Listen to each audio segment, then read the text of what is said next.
Good morning class 10th online classes में आपका स्वागत है। अपन जो साइंस के अंदर 15 नंबर पेमेंट चैप्टर को पढ़ रहे हैं आवर एनवायरनमेंट। इसमें अपन ने कल बात की थी इकोसिस्टम के बारे में। इकोसिस्टम के कंपोनेंट्स कौन कौन से हैं, किस प्रकार के इकोसिस्टम्स होते हैं और इकोसिस्टम में कौन कौन भाग लेते हैं, जिसमें प्रोड्यूसर है, कंज्यूमर है, डीकम्पोजर है। ये सभी मिलकर के इकोसिस्टम का निर्माण करते हैं।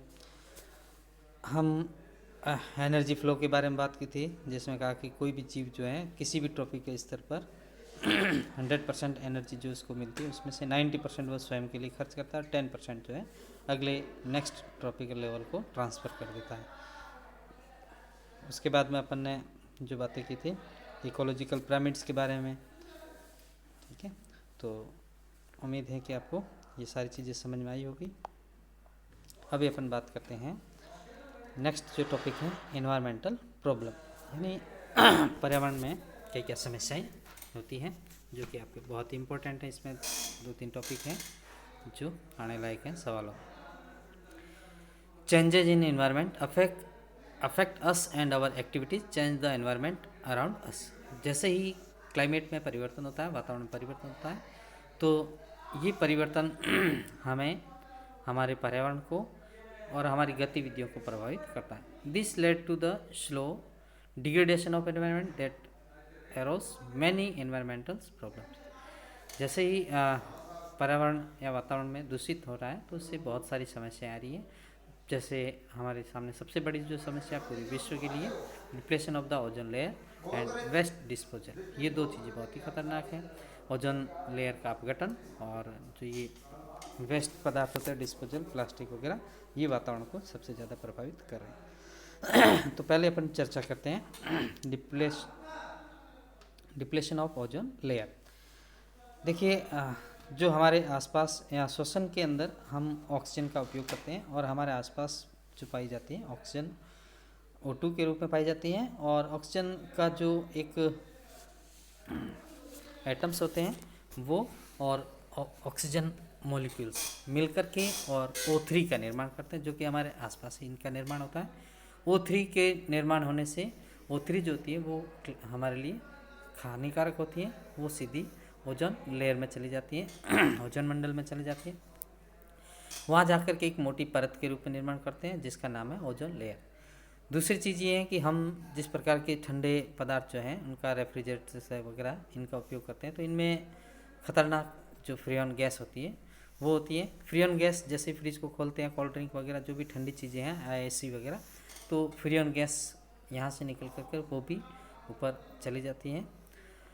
वहाँ पर ये ओजोन लेयर को क्या करती है, तोड़ने का कार्य करती है, जिससे ओजोन लेयर है पतली होती जा रही है। ओजोन लेयर जो है वो हमारी अल्ट्रावायलेट जो किरणें होती है, पराबैंगनी किरणें होती है हानिकारक, जो सूर्य से आने वाली है 400 nm से नीचे की किरणें, उनको रोकने का काम करती है। जैसे जैसे ओजोन लेयर पतली होती जा रही है तो पराबैंगनी किरणें सीधे एनवायरनमेंट में प्रवेश कर जाती है, हमारी क्लाइमेट में, और ये अफेक्ट करती है हमारी बॉडी को है इसमें, और ऑन्कोजीन्स जो होते हैं उनको एक्टिवेट करती हैं, जिससे कैंसर जैसी खतरनाक बीमारियां जो है उत्पन्न हो रही है। तो ओजोन डिप्लेशन की वजह से मनुष्य जीवन पर बहुत सारे बुरे प्रभाव, हार्मफुल इफेक्ट जो है होने शुरू हो रहे हैं।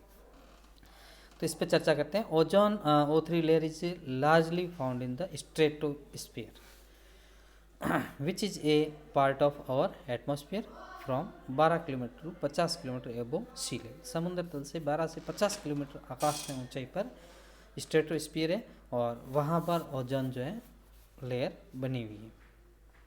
Ozone is a deadly poison at the ground level. जैसे ही हमारे आसपास ओजोन होती है तो वो हमारे लिए हानिकारक होती है, जहरीली होती है, बिकॉज क्योंकि हमारे जो रक्त का हीमोग्लोबिन होता है वो केवल O2 को कैप्चर करता है, O3 को कैप्चर नहीं कर पाता, इसलिए हम श्वसन इसमें उपयोग नहीं कर लिए, इसलिए हमारे लिए हानिकारक होती है, पॉइजनस होती है। Ozone is formed as a result of a following photochemical reaction. O2 इसके ऊपर जो है रिएक्शन होती है और ओजोन एटम्स में टूट जाते हैं, splitting of molecules, oxygen O+O। जो इसका एटम्स होता है ऑक्सीजन का वो और O2 मॉलिक्यूल्स मिलकर के O3 का निर्माण करते हैं, जिसको हम ओजोन कहते हैं। Ozone layer is a protective blanket around earth which absorb most of the harmful UV. ये कंबल की तरह पृथ्वी के चारों ओर आवरण बनाती है जो अल्ट्रावायलेट किरणों को एब्जॉर्व करती है। रेडिएशन ऑफ द सन, जो सूर्य से निकलने वाली रेडिएशन है, thus protecting the living being of the earth from health hazards like skin cancer, cataract in eyes, weaken immune system, destruction of plants etc. जो इस प्रकार से ये हमारे जो यूवी लाइट को एब्जॉर्व करके और ह्यूमन बींग्स के हेल्थ के अंदर स्किन कैंसर होने से बचाती है, आँखों के अंदर जो मोतिया होता है उसको बताती हैं, और जो कमजोरी है इम्यून सिस्टम इसको भी रोकने का कार्य करती हैं, और पौधों के डिस्ट्रक्शन को भी रोकने का कार्य करती हैं। तो इस प्रकार ये हमारे लिए ओजोन जो है बहुत ही लेयर लाभदायक है। The decline of ozone layer thickness in Antarctica was first discovered in 1985 and was termed as ozone hole। Antarctica में 1985 में देखा गया है कि वहाँ पर ओजोन जो है वो कुछ पतली हो गई है, जिससे ओजोन होल के नाम से जानते हैं।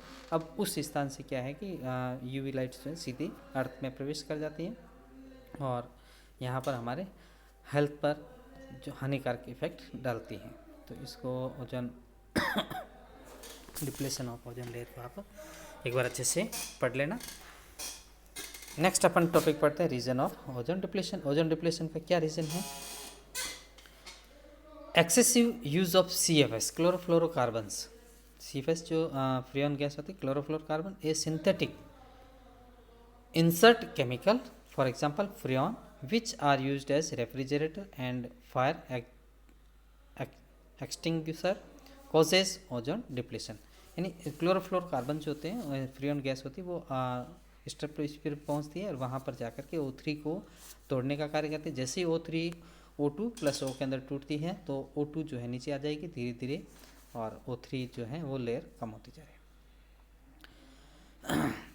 Ozone in the upper atmosphere, a single chlorine atom can destroy, एक अकेला क्लोरीन का जो परमाणु होता है 1,00,000 ओजोन मॉलिक्यूल्स को तोड़ता है, यानी इतना उसके लिए खतरनाक होता है। UNEP union national environmental programme did an excellent job in forging and arrangement to freeze CFS production at 1986 level Kyoto protocol by all countries. यानी 1986 के अंदर सभी देशों ने हस्ताक्षर की, एक क्योटो प्रोटोकॉल लाया गया कि जिसमें अपन कम से कम CFC का इस्तेमाल करेंगे। नेक्स्ट टॉपिक है अपना गार्बेज डिस्पोजल। जो आपके पानी की बोतलें होती हैं, चाय के कप होते हैं, जितने भी प्लास्टिक प्रोडक्ट है जिनको हम यूज एंड थ्रू का इस्तेमाल करते हैं, ये पर्यावरण में इनका डिग्रेडेशन नहीं होता है, अपघटन नहीं होता है, और धीरे धीरे ये बढ़ते जाते हैं। जहाँ पर भी ये रहते हैं वहाँ पर पौधों में वृद्धि नहीं कर पाते हैं और पर्यावरण को दूषित करते हैं। Industrialisation and rise in demand of consumer goods have created a major problem in the form of waste garbage accumulation and its disposal, especially in urban area। शहरी क्षेत्रों में जो हम पॉलीथीन की थैलियाँ वगैरह इस्तेमाल करते हैं तो इनका वापस यूज़ करके फेंक देते हैं और वो कचरा जो है ढेर लग जाता है। जहाँ पर इनका पॉलीथीन का इफेक्ट रहता है वहाँ पर प्लांट्स वगैरह ग्रो नहीं कर पाते। The different method of solid waste disposal commonly used around the world are open dumping, a conventional method in which solid waste dumped in selected areas of a town, it's actually causes pollution। Landfilling, waste are dumped in low living area and are compacted by rolling with bulldozers। Composting, organic waste are filled into a compost fit 2m into 1m into 1m. It is then covered with a thin layer of soil. After about 3 months, the same garbage filled inside the pitch change into organic manure. Recycling. The solid waste is broken down into its constitute simpler material. These material are then used to make new items. Even non-biodegradable solid waste like plastic metals can be recycled. यानी अगर हम recycle करेंगे तो इन समस्या से हमारा छुटकारा हो सकता है। रिसाइकल के लिए जो आप ले रहे हैं पॉलीथीन वगैरह, तो उनको कलेक्ट करके वापस बेचा जाए ताकि वो उनको वापस रिसाइकल करके नए उसी से बने नया सिंथेटिक आइटम्स या प्लास्टिक का निर्माण नहीं हो। Reuse a very simple conventional techniques of using an item again and again. For example paper can be reused for making envelope etcetera. यानी जो हम इस्तेमाल के लिए यूज लेते हैं प्लास्टिक गार्बेज वगैरह, तो उनको हम वापस रख करके और दोबारा बार बार उपयोग करते जाएं तो इस प्रकार की समस्या से छुटकारा पा जाए। जैसे हमारे न्यूज़पेपर आता है तो पढ़ने के बाद में हम उसका एनवलप वगैरह बना लें, उस एनवलप में सब चीज़ें कुछ सामान डाल के ले सकते हैं, तो ये पर्यावरण प्रदूषण को दूषित होने से बचा सकते हैं। धन्यवाद। आप इस चैप्टर को पूरा कर लें। Thank you.